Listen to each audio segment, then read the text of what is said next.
है, मुक्ति देने वाला है।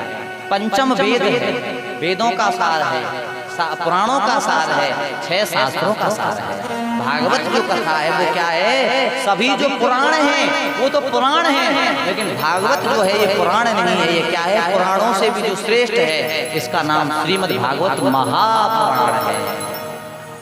और सावन का जो महीना चल रहा है, तो सावन के महीने में भैया जो ऐसी भगवान की पावन कथा सुनते हैं उनको बड़ी भगवान की शीघ्र अति कृपा प्राप्त होती है। और ये भागवत कथा जिन भक्तों को सुनने को प्राप्त होती है उनके जीवन के सब भगवान की कृपा से दुख दूर होते हैं। तो मेरी तो यही भगवान से प्रार्थना है, प्रभु जो कथा सुनने पधार रहे हैं सबके घर में खुशियां में, और मैयाओ ध्यान देना।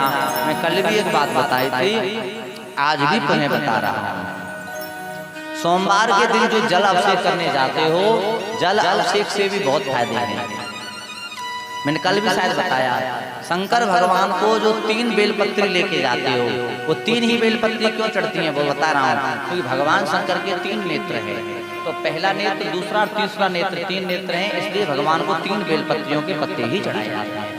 दूसरी बात, सोमवार को बेलपत्री अगर चढ़ाओ तो उल्टी चढ़ानी चाहिए, ठीक है। और जब भी तीसरी बात है ये कि देखो भैया, शंकर जी को जल से अभिषेक करोगे तो भी ठीक है, दूध से करोगे तो भी ठीक है, जिससे करो ठीक है, जो चढ़ाना है सब ठीक है, लेकिन सबसे ज्यादा ठीक ये है मन को पवित्र रखना, सबसे ज्यादा ठीक है। निर्मल मन जन सो मोहि पावा, मोहे कपट सर चित न भावा।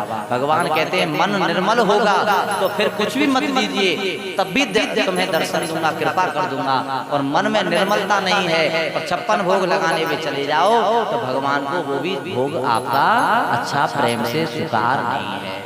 इसीलिए व्रत करने वाली माताओं से निवेदन करूंगा, भगवान शंकर की आराधना करें, परिवार की सुख शांति होगी, खूब व्रत करें। लेकिन एक चीज का विशेष ध्यान करें, शंकर भगवान को अभिषेक करने से पहले सामने होकर के अभिषेक नहीं करें।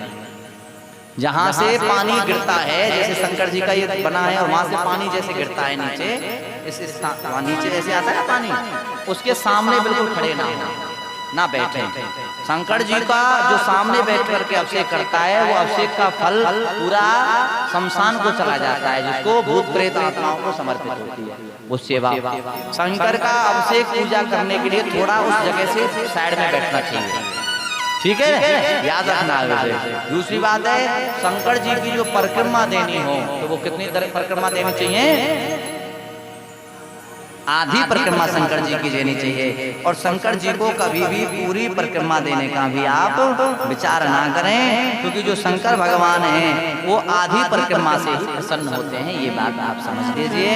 और तीसरी बात मैं आगे करूं उससे पहले भगवान नाम कीर्तन, फिर आप शिव पुराण की एक कथा करेंगे, उसके बाद आरती की ओर चलेंगे। आज पहला दिन है कथा का, और मैया आप तो इतनी आ गई हो अभी से फुल, तो अब ये तो बोल ही नहीं सकते कि कल लोग ज्यादा से ज्यादा बुलाने का प्रयास करें, फिर तो गड़बड़ हो जाएगा। भाई जो आए उसका वेलकम, ठीक है। अब आओ और भगवान नाम कथा सुनो, उससे साथ ही भगवान का कीर्तन, और फिर हम आगे कथा को सुनेंगे। वृंदावन बिहारी लाल की जय हो।